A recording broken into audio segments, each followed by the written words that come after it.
coming to get you, Barbara. They're coming for you, Barbara. Look, they're coming for you. Look, there comes one of them now. You can turn back now, or learn the stuff they don't want you to know.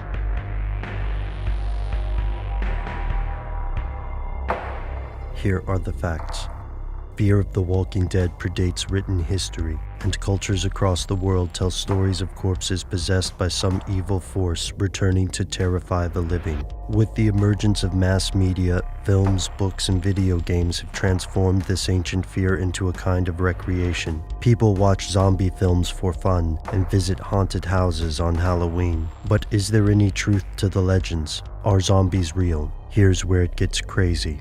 Possibly. It depends on what you mean. The term zombie originates from the lore of West African voodoo and Haitian voodoo. There are numerous anecdotes about sorcerers called bokors reanimating corpses. The most famous of these cases concerns a man who shambled into the Haitian village of La Esther in 1980. He made his way to a woman named Angelina Narcisse and claimed he was her brother Clairvius. Yet Clairvius had not been seen since 1962, when he was buried. His return inspired Dr. Wade Davis to embark on the zombie project, traveling Haiti between 1982 and 1984 in search of a scientific explanation for zombies. He collected samples of the dust bokors use in their zombification rituals, and he found several common ingredients: pufferfish, marine toads, tree frogs, and human remains. Some ingredients contain specific poisons and skin irritants. Several species of pufferfish used in the powder, for example, contain a neurotoxin called tetrodotoxin. Hyla tree frogs secrete a non-lethal irritant, and marine toads carry a host of toxic substances. If this powder could break through a victim's skin, Davis theorized, the tetrodotoxin could paralyze the victim, making him or her appear to be dead long enough for a funeral. Afterward, the bokor merely needed to dig up the victim.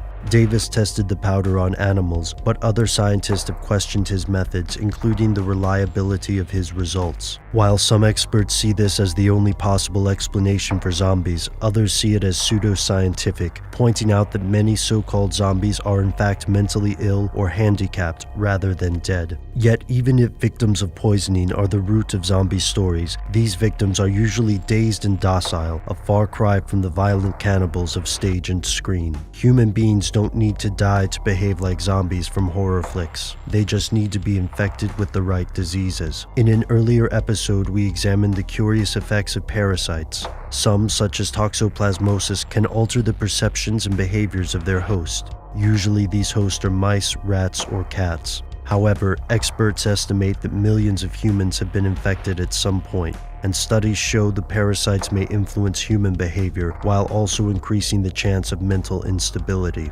The jerky physical movements of movie zombies can also be found in the real world, thanks to various diseases and disorders. For example, the rare disorder known as Creutzfeldt-Jakob disease or mad cow disease in cattle. The physical symptoms and hallucinations of this condition may cause someone to have jerking movements and a strange gait, looking much like The Walking Dead, minus the cannibalism.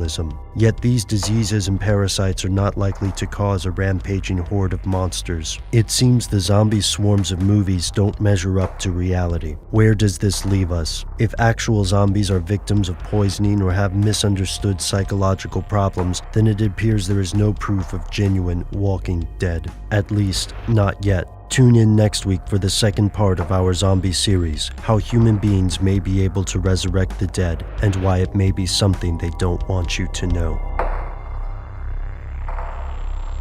Consistent reports from witnesses to the effect that people who acted as though they were in a kind of trance were killing and eating their victims prompted authorities to examine the bodies of some of the victims. Medical authorities in Cumberland have concluded that in all cases, the killers are eating the flesh of the people they murdered.